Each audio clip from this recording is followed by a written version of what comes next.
upgraded na chipset, RAM, storage, design, pati na rin display. Ayan ang dala sa atin ng bagong Vivo Y27s. Kaya hi guys, I'm Dan and tara, i-share ko sa inyo yung insights ko about this phone.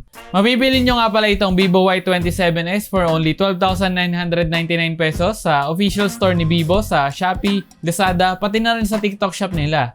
And this phone comes with a box na katulad lang din ng mga previous Vivo Y series phones. Then makikita natin dito sa loob nito yung Vivo Y27s natin, some documentation, jelly case, SIM ejector tool, USB-C cable, at yung 44 watts flash charge adapter nito. Meron nga rin pala tayong unboxing video nito na mapapanood nyo sa YouTube Shorts natin. Ang isa sa mga nagustuhan ko dito sa phone na ito is yung design niya. Dahil sobrang eye-catching po nung shimmering design nito, lalo na kapag tinitilt nyo po siya. Buti na lang din, matte po yung likod nito, kaya hindi po siya smudge magnet. Sobra po kasing pawisin ng kamay ko, kaya kapag glossy po yung likod ng phone is sobrang dumihin po. Mas nagagandahan nga pala ako sa camera island nito compared dun sa Vivo Y27, dahil parang katulad na siya nung Vivo Y35 na nasubukan din natin. Kahit nga pala plastic lang yung likod at sides nito, ay mukha naman po siyang matibay at premium din hawakan. Worth to mention din na may IP54 dust and water resistance po ito, pero it doesn't mean na pwede nyo po siyang ilubog sa tubig. May mga nakikita kasi akong post ngayon ng ibang tech reviewers about dito, kaya take note nyo lang yan. While para sa input and output, nasa kanan po nito yung volume rocker at power button / fingerprint scanner. Then nasa bottom naman yung 3.5mm headphone jack, microphone, USB-C port, and yung speaker grill niya. Sa taas naman po natin makikita yung dedicated SIM tray niya, pati na rin yung isa pang microphone. Another upgrade po na meron dito is yung display niya.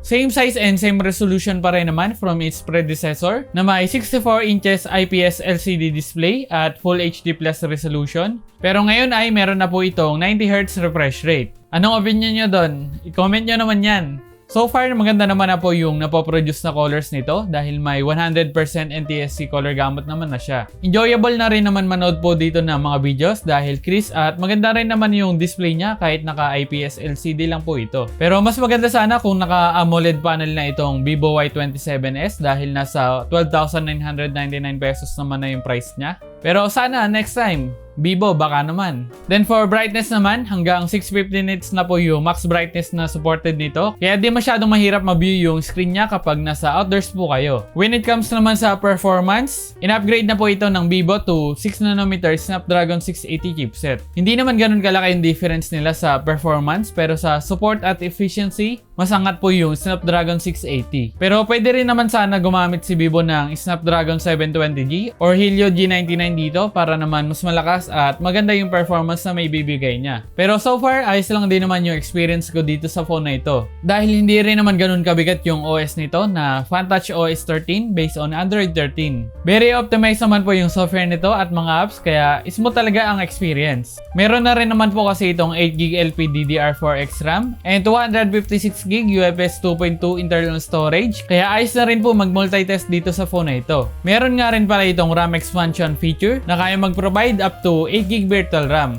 Since Snapdragon 680 po yung processor niya, stable naman po maglaro dito ng Mobile Legends at Call of Duty Mobile. Hindi ko nga lang nasubukan yung Farlight 84, pero for sure smooth din yun dito sa Vivo Y27s. Sinubukan nga rin pala natin mag-benchmark at nakakuha po ito ng 336,000 plus sa Antutu benchmark, while 6,988 naman sa PCMark benchmark. Moving on naman sa camera niya, same pa rin naman po yung camera system na ginamit dito dahil it still features yung 50 megapixel main shooter plus 2 megapixel depth sensor para sa rear camera setup, while 8 megapixel camera naman para sa selfie. Goods naman po yung image quality na nakuha natin. Although di ganun ka-sharp since 50 megapixel lang po siya. Meron nga rin pala tayong phone dito na may 108 megapixel yung camera. Pero mas nagustuhan ko pa rin yung camera ng Vivo Y27s due to its wide dynamic range. Medyo nakulangan lang ako sa tingkad ng kulay niya. Pero overall, maganda naman po yung camera niya. Sakto lang din naman mag-video dito sa Vivo Y27s kahit up to 1080p at 30fps lang po yung supported niya. Kung gusto niyo naman ng 60fps, 720p at 60fps lang po ang available. Ito naman po yung mga sample photos and videos natin.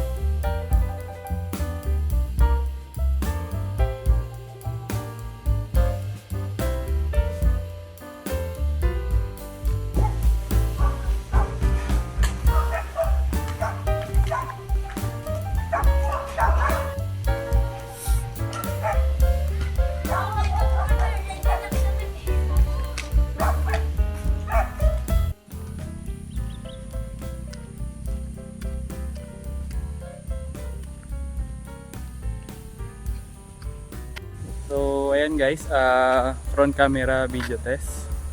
Wala po siyang stabilization. Medyo maaraw lang. Try natin. Yan, contrast. Okay ba? Medyo maalog siya, pero syempre hindi nyo naman siguro to ipong-vlog. Pero okay yung sa magandang lighting siguro pwede siya. So ito guys, rear camera, vlog mode tayo. Yan, naka-on po yung stabilization. Check nyo na lang kung ayos yung quality. Hindi ko nakikita nakatalikod kasi.